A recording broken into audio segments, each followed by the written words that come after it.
Hello বন্ধুরা, dream life চ্যানেলে তোমাদের সবাইকে স্বাগত। আশা করছি তোমরা ভালো আছো। তো আজকে দেখতে পাচ্ছ, আজকে এটা রেডি করেছি স্নিগ্ধার জন্য। তো ওকে আমি ওর শরীরটা আজকে মুছিয়ে দেবো। তো ওকে আমি যেভাবে মুছিয়ে দিই, তো ফার্স্টে একটু উষ্ণ গরম জল নিয়ে নিই, তো তারপরে সব কিছু রেডি করে তো এখন এবারে আমি ওকে মুছিয়ে দেবো। যাই হোক, একটা আমি পাতলা কাপড় ভিজিয়ে ওর মাথাটা আস্তে আস্তে আমি মুছিয়ে দিই। প্রথমে মাথাটা মুছিয়ে তারপর শুকনো কাপড় দিয়ে মাথাটাকে শুকিয়ে নিই, নয়তো ঠান্ডা লেগে যেতে পারে। তো তারপরে কিন্তু পুরো বডিটাকে আমি ভেজা কাপড় দিয়ে মুছিয়ে দিই।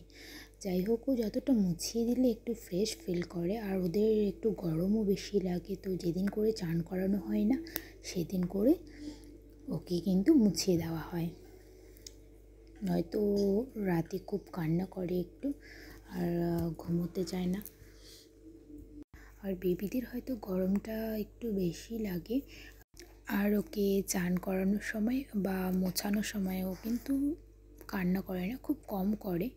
যদি খিদে পায় তখনই ও কান্না করে, নয়তো ও কিন্তু বেশ এনজয় করে এটাতে।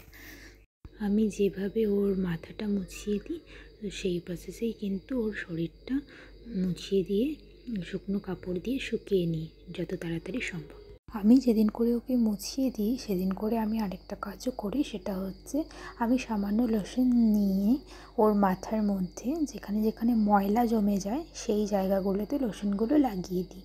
কিছুক্ষণ রাখার পরে তারপর একটা ওয়াইপস নিয়ে সেটার মধ্যে একটু লোশন লাগিয়ে আস্তে আস্তে আমি কিন্তু ওর মাথাটা পরিষ্কার করিয়ে দিই। আমি বেবি চিরুনি ওর আছে, কিন্তু আমি সেটা ইউজ করি না ওর মাথার ওপর, কারণ আমার ভয় লাগে ও যদি বাই চান্স ব্যথা পেয়ে যায়, তো সেই কারণে আমি ইউজ করি না। তো আমি দেখেছি যে এটা এভাবে ইউজ করলে ওর কিন্তু মাথার ময়লাগুলো চলে যায়, কারণ মাথার মধ্যে যখন ওর নোংরা জমে যায় তো ও চুল ধরে প্রচণ্ড জোরে জোরে টানতে থাকে, তো আমার দেখে খুব কষ্ট হয়। তো আমি চিরুনি দিয়ে ওটা পরিষ্কার করতে পারি না, যার জন্য আমি এই প্রসেসটা অ্যাপ্লাই করি। আর ওয়াইপস দিয়ে কিন্তু খুব হালকাভাবে আস্তে আস্তে ঘষে দিলেই সেটা কিন্তু উঠে যায় ময়লাগুলো, তাতে করে ও কিন্তু খুব আরাম পায়।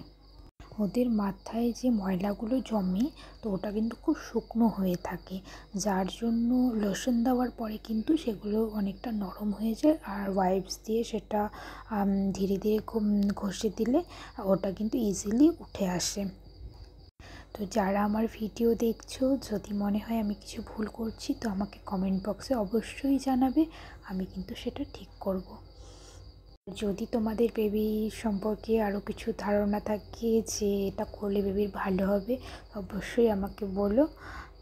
তো দেখতে পাচ্ছ এখন স্নিগ্ধা পুরোপুরি ওকে আমি রেডি করিয়ে দিয়েছি এর মধ্যে। তো আমার ভিডিওটা এখানেই শেষ করলাম। এখন ওর সাথে আমি একটু খেলবো।